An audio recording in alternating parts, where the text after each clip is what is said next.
નમસ્કાર, આપ જોઈ રહ્યા છો city of Gujarat news. Anand જિલ્લાના ઉમરેઠ તાલુકાના ભાલેજ ગામમાં કબજામાં અપાયેલી વિતરણ જમીનને લઈને ગ્રામજનોએ રાજ્ય સરકાર સમક્ષ આવેદન પાઠવી ન્યાયની માંગ ઉઠાવી છે।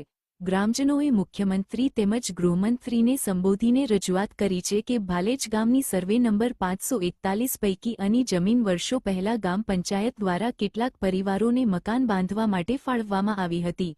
આવેદન અનુસાર આ જમીન પર છેલ્લા 60 થી 70 વર્ષથી પરિવારો વસવાટ કરી રહ્યા છે।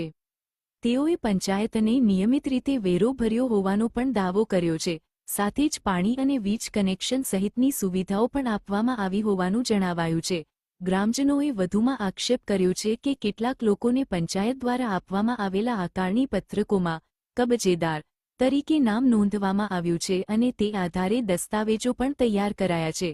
જો કે હાલ આ મામલે નકલ આપવામાં આવતી નથી તેવી ફરિયાદ પણ રજૂ કરવામાં આવી છે। ગ્રામજનોએ સરકાર પાસે માંગ કરી છે કે વર્ષોથી વસવાટ કરતા પરિવારોને કાયદેસર હક અપાવી જમીન સંબંધિત પ્રશ્નનો તાત્કાલિક ઉકેલ લાવવામાં આવે।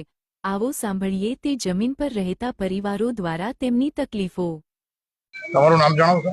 રમેશભાઈ પરસોત્તમભાઈ દાતણી। આજે તમે મુખ્યમંત્રી ઓફિસ કેમ આવ્યા છો?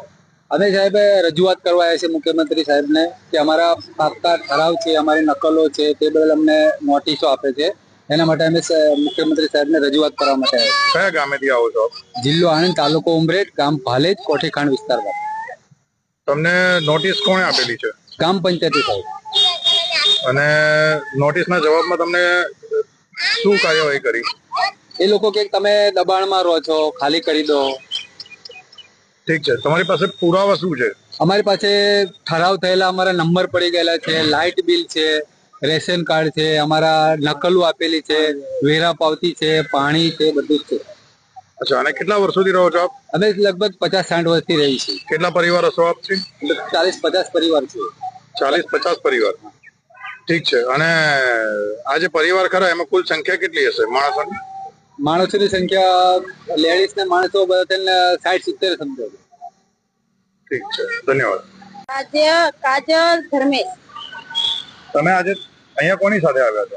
અહીંયા નોટિસ આવી છે ખાલી કરવાની, અમારે ક્યાં જાય? અમારો આશરો મૂકીને એટલે સાહેબ અમારું કોઈ, અમે પૂરી કાર્યવાહી કરીએ છીએ પણ અમારું કોઈ સાંભળતા નથી। અમારી અરજી જાય છે પણ અમારી અરજી કોઈ પકડતા નથી અને આવી રીતે દરરોજ હેરાનગતિ નાખે છે અને અમને કોઈ વાતની સપોર્ટ નથી મળતો। અમારા ઝીણા ઝીણા બચ્ચા લઈને અમને નથી મજૂરી નથી મળતી। અમે ટકનું લાવીને દાંતણ નાખીને અમે ખાઈએ પીએ છે ને એવી રીતે અમારા બચ્ચાને ઉછેરી મોટા કરી છે અને અમને ઉપરાસ આપી અમારી ઉપર નોટિસો આવે। સાહેબ અમે શું કરીએ કયો?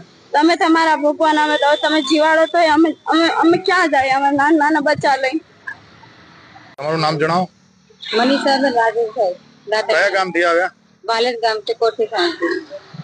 અમને અત્યારે નોટિસ અમે ચોરે નાના નાના ક્યાં લઈને જવા? અમારે શા કારણથી નોટિસ આવે છે? ઘર ઝૂંપડા ખાલી કરવાના અને અમારે કાચા કાચા ઘરો છે। બરાબર, કાચા કાચા ઘરો છે અને વરસાદ ઉપર છે। છોકરાને અમારે જણા ક્યાં લઈને જવા સાહેબ? તમે કઈક સહાયતા બતાવો। અગર ખુલ્લા અમે સોયસા કરીએ છે ને તો અમને ભગાડે છે, મોટા મોટા પથરા મારે છે, બાથરૂમ ઠંડા બાથરૂમ કઈ નથી। આપનું નામ શું છે? ભીખાભાઈ પરસોત્તમભાઈ। આપ આજે મુખ્યમંત્રી ઓફિસ આપશ્રીના પરિવાર સાથે આવ્યા છો? હા સાહેબ। અચ્છા, કેમ આવ્યા છો? અમે થોડું રજૂ કરવા આવ્યા છીએ, અમારા ઘર બાર પાળવા કરી રહ્યા છીએ, એની રજૂઆત કરવા આવ્યા છીએ। ઠીક છે।